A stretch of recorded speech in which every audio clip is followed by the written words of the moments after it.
All four of the damselflies you see here are males, and you might not be surprised that these four images represent two different species.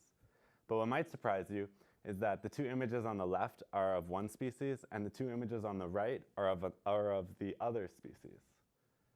These are Japanese damselflies with funny-sounding Latin names, so I'm just going to call them left species and right species.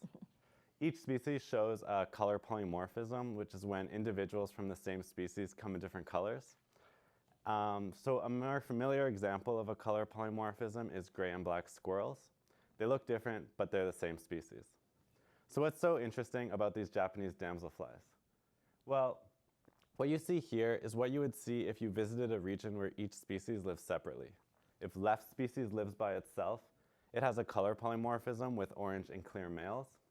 But when left species and right species live together in the same area, a change happens. Both species lose their polymorphism.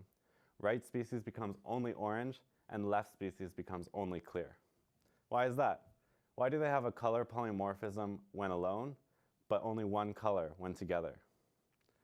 If I rearrange these images, could you identify which goes on the left and which on the right? It's tricky. They look almost exactly the same. We wanted to test if it was tricky for the damselflies too. Since male damselflies of the same species typically fight each other if they get in each other's space, we used fishing line to tie live specimens to a stick and presented them to individuals in the field and recorded how aggressive they reacted to each other. If they could identify what species an individual was from, we thought that they would be less aggressive towards the opposite species.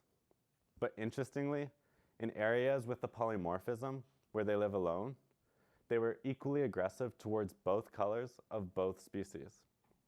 But in areas where they live together, where each species only has a single color, they were only aggressive towards their own species, their own color.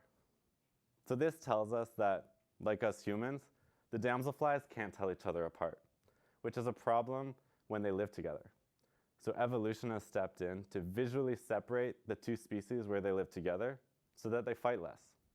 It's an example of evolution favoring peace and harmony, which is nice because nature can often be pretty rough. Thank you.